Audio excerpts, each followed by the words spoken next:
Hi y'all, welcome back to the channel, and just thought I'll share this joyous occasion with you all because these are my Christmas in July presents to myself, and I thought I'll open them up along with you guys watching. Now, like any little kid, we start the big one first, and I have to tell you, this is the first time I've actually ordered stuff online, which was an experience. I prefer to go to the shop and just, you know, able to see it with my own two eyes and feel it and smell it and touch it. Anyway, I thought, well, now that I live out here in the sticks, it's a bit difficult to do and time consuming, so I thought I'll just order this stuff online. And actually, that's not that this has anything to do with this. Just want to tell you, this item here I ordered on a Friday from Melbourne Express Post. This item here I ordered the Monday after, just normal Australia Post parcel. The one that I paid Express Post for on the Friday, this arrived the following Thursday. This one, just normal snail mail, which I ordered on Monday, came on Wednesday. Well, go figure, you know. So in other words, don't waste your money on Express Post. So that's just, yes, words of wisdom from Uncle Slow. Right, now let's see what I got here.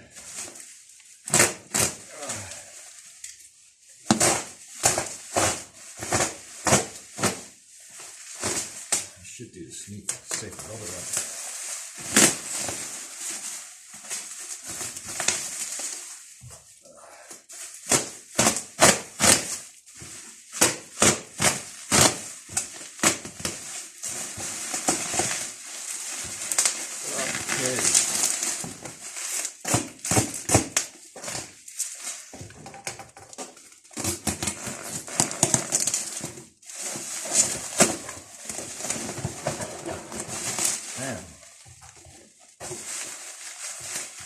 They did scoop on packaging tape.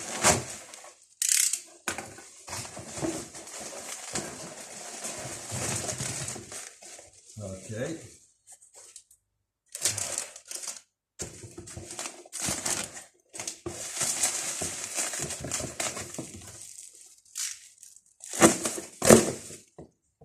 What's that?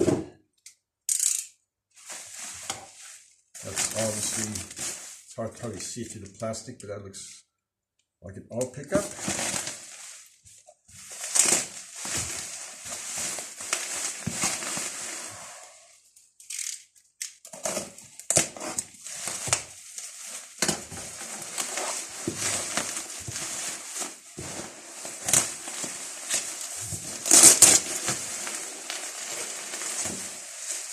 Maybe this wasn't such a good idea after all. It's taken a lot longer than I expected. Sorry about that. Can't still see it.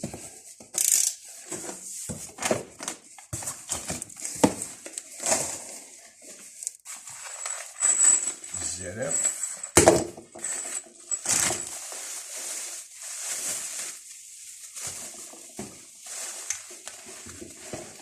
All right.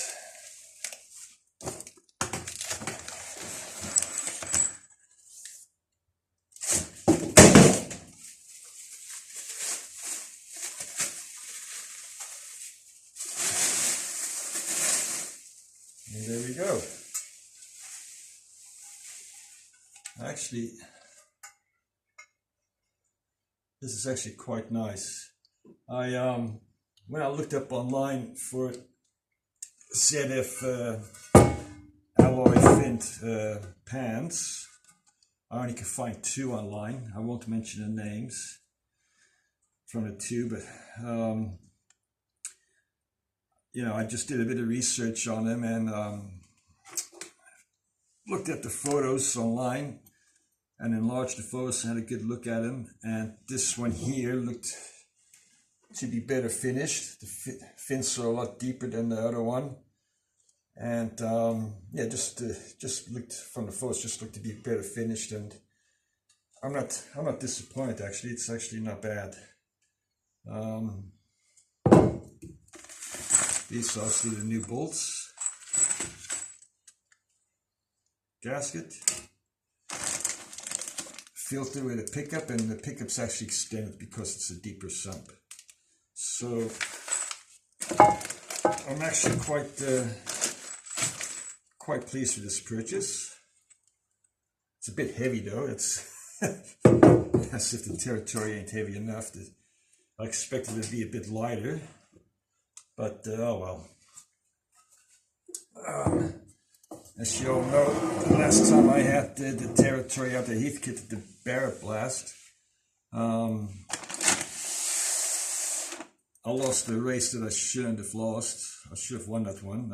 I treated them off the lights, and but the transmission refused to shift, and it turns out there's just probably the transmission fluid was way too hot. Those ZS, apparently the solenoids, they don't like to get too hot, so hence that's why I bought this oil pan. And then let's open this package up. Let's see what we got here.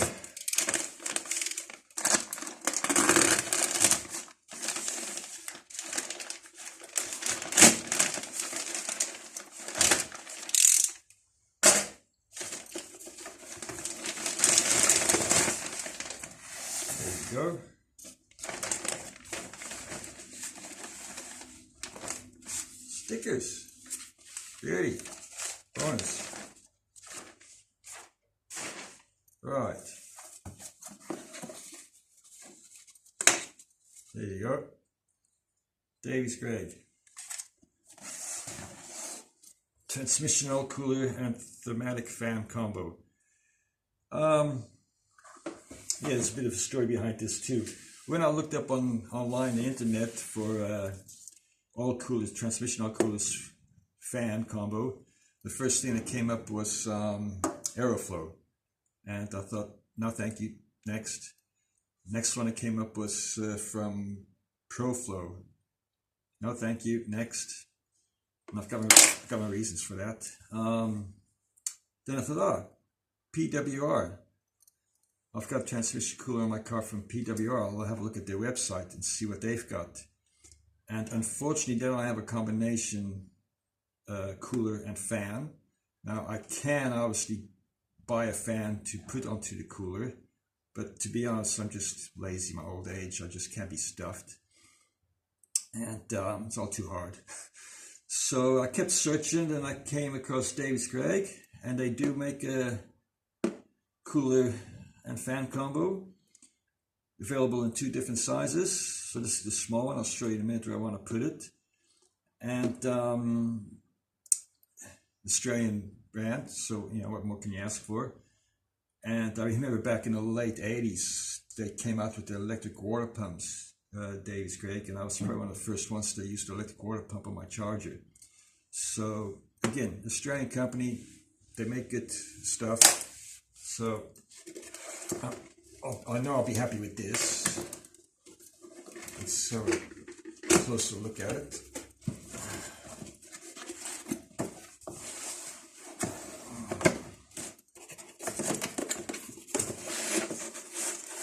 Beautiful. It's the same as what I have on at the moment.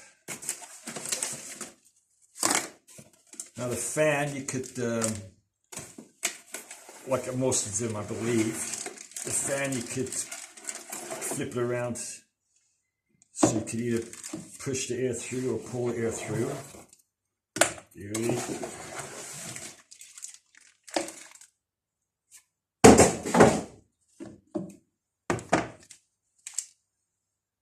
Beautiful.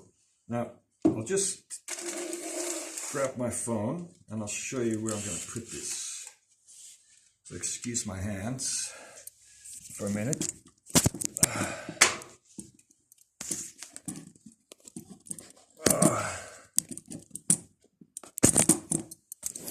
Sorry about that, guys.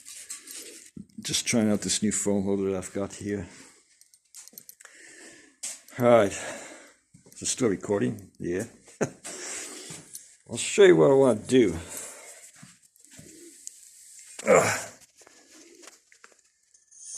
should probably aware I've taken my front bar off and crash pad, whatever you want to call it, crunch pad, and pulled the intercooler out to give me some room. Look at that, basically the same.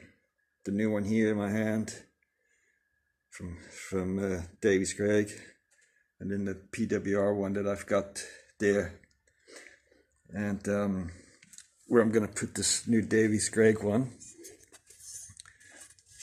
I'm going to use the opening from the fog light, where the fog light was, and position it there. And I'm going to run it in conjunction with my cooler that I already have there. So I'm going to run two coolers and one with the fan.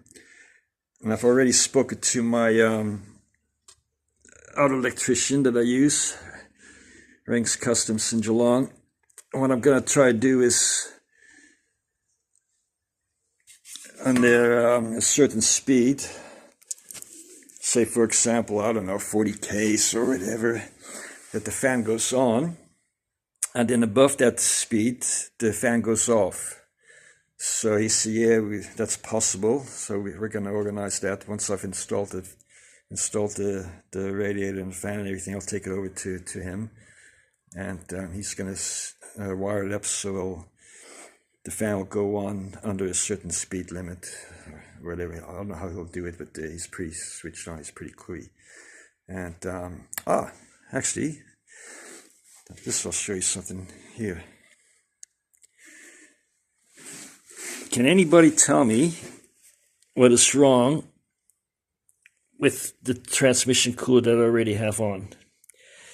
I'll just move this light. Better see it better. Now, if you could guess what I've done wrong, put a gold star on your collar and go home and show your parents, because I stuffed up and I didn't know you could stuff up installing a transmission cooler. When I was online looking at transmission coolers, I can't remember which one it was. I think it might have been PWR. I found actually the fitting instructions, and I was under the impression that because your transmission fluid is under high pressure, that it didn't really matter where the inlets and outlets were. And I just thought, yeah, make it easy on myself. But as it turns out, having the inlet and outlet underneath, like how I've got, is a no-no. They should be either on the top or onto the side.